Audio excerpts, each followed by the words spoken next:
Glennville, Georgia, a small southern town tucked between pine forests and fields that stretch for miles.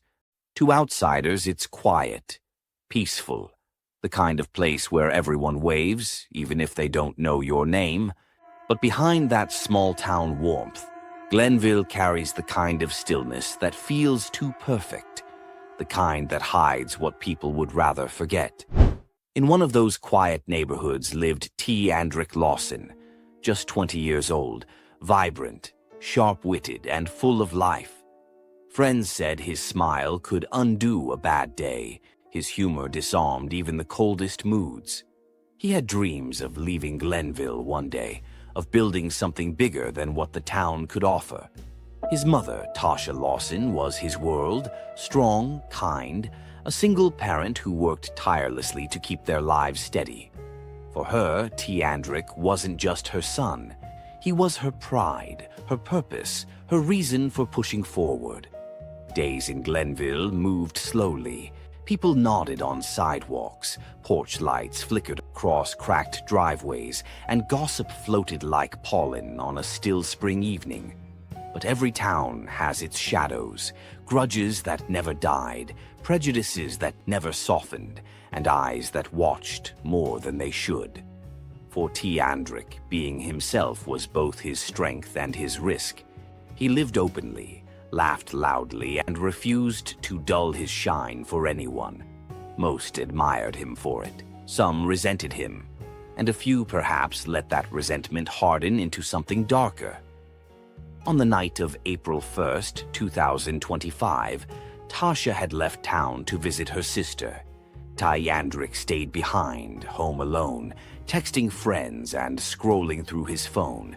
Just another ordinary night. The streets of Glennville were quiet, the air thick with early spring heat. But somewhere beyond that stillness, the peace began to fracture. The town slept soundly, and behind one door on one lonely street, the storm was already forming.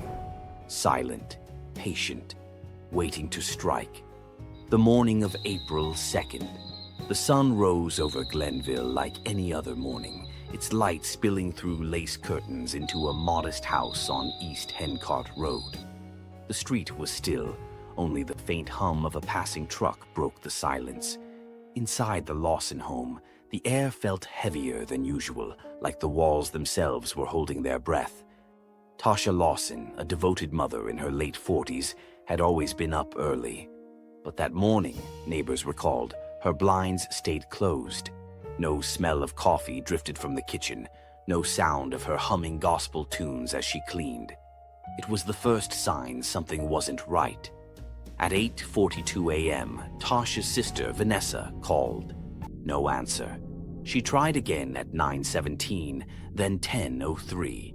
Still nothing. By 10:45, Vanessa drove the 15 minutes from her home across town. She pulled into the driveway, noticing T.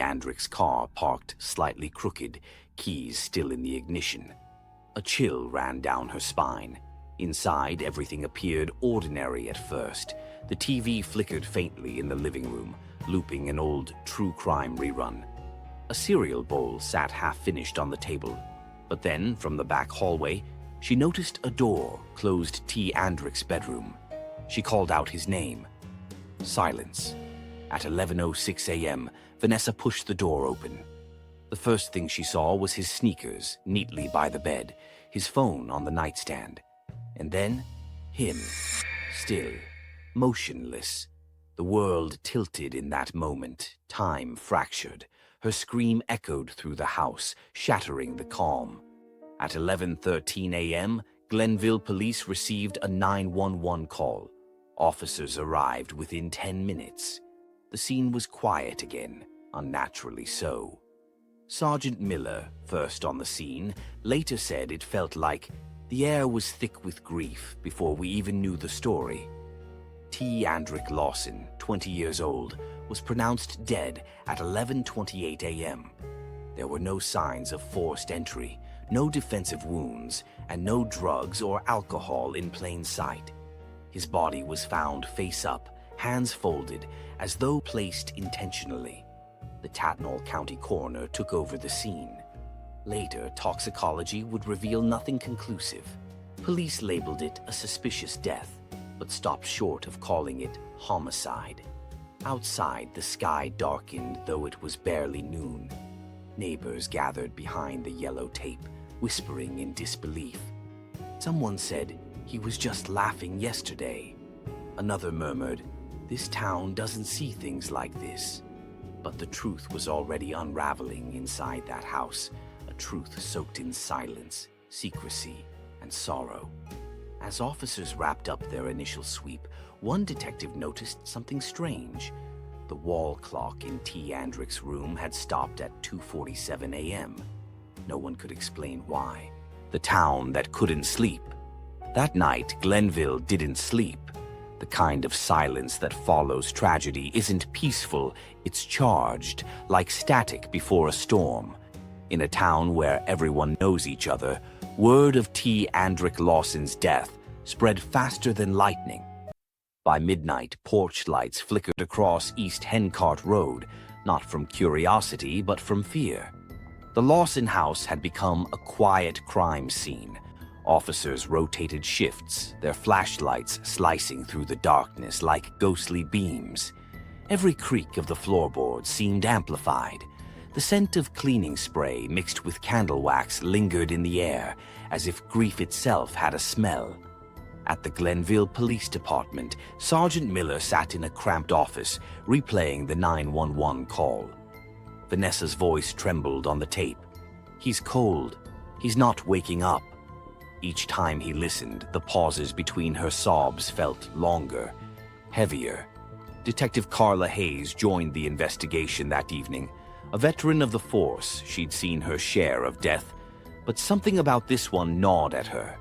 The coroner's early report gave her no peace, no trauma, no overdose, no clear cause. She wrote in her notes, "Peaceful expression, too peaceful," like he was expecting it. By 2 a.m., the media caught wind. Reporters from Savannah were already circling, sniffing for details. Glennville wasn't used to bright lights and cameras. The townsfolk whispered, maybe it was a hate crime. Maybe someone from out of town. Maybe he'd seen something he wasn't supposed to. Rumors blurred fact and fiction faster than police could contain them. Across town, the Lawson house glowed faintly in the distance. Tasha Lawson sat on the couch, eyes fixed on her son's graduation photo. Her hands trembled as she clutched a worn Bible. In the stillness, she whispered his name over and over, each repetition more hollow than the last. At 8:30 a.m., autopsy results came in. Inconclusive. The coroner estimated time of death between 2:30 and 3 a.m., eerily close to the frozen time on that wall clock. There were traces of mild bruising around his wrists, but nothing that suggested a struggle. Toxicology was pending. Detective Hayes requested the phone records. The last outgoing call from T. Andrick's phone was logged at 2:41 a.m., just 6 minutes before the clock stopped. The number dialed belonged to a contact saved only as T. The call lasted 14 seconds. When Hayes asked Tasha if she recognized the number, she hesitated. Her eyes darted toward the hallway, then back to the detective. I don't know," she said softly, but something in her tone said otherwise. Outside, the morning sun rose over Glennville again, but its warmth couldn't reach inside the Lawson home. The town may have woken, but no one really felt awake. Echoes in the static. By the third day, the investigation had become more questions than answers. The Glennville Police Department, not used to the weight of unsolved death, began pulling at the smallest threads, text messages, timestamps, surveillance footage. But every lead ended in static. Detective Hayes sat in her office, the hum of an old computer fan filling the silence. She'd been replaying a voicemail T. Andrick left just hours before his death, but each time the last 5 seconds distorted into a faint hiss like radio interference. When cleaned up by audio technicians in Savannah, That hiss revealed something chilling, a faint whisper buried beneath the noise. It sounded like a voice saying, "He's not supposed to be here." The recording time, 2:46 a.m., exactly 1 minute before the clock in his room stopped. The footage from a nearby gas station added another layer. At 1:58 a.m., a dark sedan appeared on camera, parking 2 blocks from the Lawson home. Its headlights turned off immediately. The driver stepped out, hooded, face obscured. They stood motionless for nearly 4 minutes before walking off in the direction of East Hencart Road. The license plate was unreadable. Detective Hayes felt a chill crawl up her spine as she watched. Glennville wasn't a place where people wore hoods at midnight. Back at the Lawson home, investigators found T. Andrick's journal under his mattress, half filled with sketches, lyrics, and notes. But in the final pages, his handwriting changed. The last entry, dated April 1st, 2025, 11:37 p.m., read, "The dreams are getting louder. Mom says it's stress, but someone keeps calling my name from the hallway when the house is empty." In the margins, 3 words were written in shaky pen. "Don't answer it." Forensics found smudged fingerprints on the bedroom doorknob, none matching family members. Whoever had entered that room wasn't supposed to be there. By now, the town had turned restless. People claimed to hear strange noises over the police scanner late at night, faint static that cut through ongoing transmissions. Some said it was the same whisper from T. Andrick's voicemail, repeating itself, glitching through the frequency. At 7:42 p.m., a local teenager, scrolling through TikTok, posted a short video. It showed flashing blue lights near East Hencart Road. But when the clip was enhanced later, a figure could be seen standing just beyond the tape, motionless, blurred, and facing the camera. Police confirmed no one was there at the time of filming. The air in Glennville had changed. Detective Hayes wrote in her notes that night, "This case has gone beyond evidence. It feels like something's watching the investigation itself." By the end of the week, no suspect had been named, no arrest made, only unanswered calls and the low hum of static filling every silent room. A mother's descent, the days after T. Andrick's death, moved like a slow fever, silent, heavy, and unreal. Glennville's April air was thick with humidity and mourning. For Tasha Lawson, time had collapsed. Mourning bled into night, and grief bled into something darker. The Lawson home remained sealed off for evidence collection, so she stayed with her sister, Vanessa. But even there, sleep refused to come. She told Vanessa that every time she closed her eyes, she heard him, T. Andrick's footsteps down the hall, the faint shuffle of his sneakers, a door creaking open in the dark. At first, they thought it was grief hallucination, the mind trying to fill an unbearable silence. But on April 6th, 3 nights after the funeral, something strange happened. The clock in the guest room, the one Tasha had borrowed from her house, stopped at 2:47 a.m., the same frozen time from her son's room. That morning, Tasha called Detective Hayes. Her voice was trembling. "There's something here. I can feel it." Hayes noted the call in her case log, but chalked it up to trauma. She offered counseling. Tasha declined. The following evening, Vanessa returned home from work to find Tasha sitting motionless in the dark, TV flickering in front of her. The news anchor was talking about T. Andrick's case, repeating the same line, "No suspects have been named." Tasha didn't blink. She just whispered, "They'll come for me next." On April 9th, Glennville police received another call, this time from a neighbor. She'd seen Tasha standing outside her house at 2:40 a.m., staring at the front window. When officers arrived, Tasha was inside, murmuring prayers. On the living room table lay T. Andrick's phone. It had somehow been returned from police custody, though no officer admitted signing it out. That night, Hayes received an alert. A motion camera at the Lawson home had triggered at 2:46 a.m. When she checked the feed, it showed a faint figure standing in the hallway, tall, indistinct, almost transparent. Tasha was alone in the house. By April 11th, her mental state was deteriorating. Journal entries found later read like a descent into a waking nightmare. I see him in mirrors. The phone keeps calling itself. The clock won't move unless I'm looking.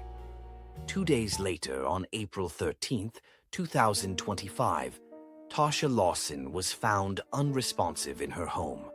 The coroner ruled it aortic dissection, natural causes. But those who saw her said her face was frozen in terror, eyes wide open, as if she'd seen something in her final moments. Detective Hayes attended the funeral. As she left, she looked back at the graves, mother and son, side by side. She wrote one last note in her case file that day. Death follows time. 2:47 a.m., both nights. The files that shouldn't exist. Detective Carla Hayes had seen many cases fade into silence. This one refused to. After Tasha Lawson's death, the department quietly marked the case as closed pending further evidence. But something in her gut screamed unfinished. The clock, the static, the strange voice, they gnawed at her like unfinished sentences. On April 16th, 3 days after Tasha's funeral, Hayes returned to the precinct to review digital evidence before it was archived. She logged into the secure drive used for active investigations and froze.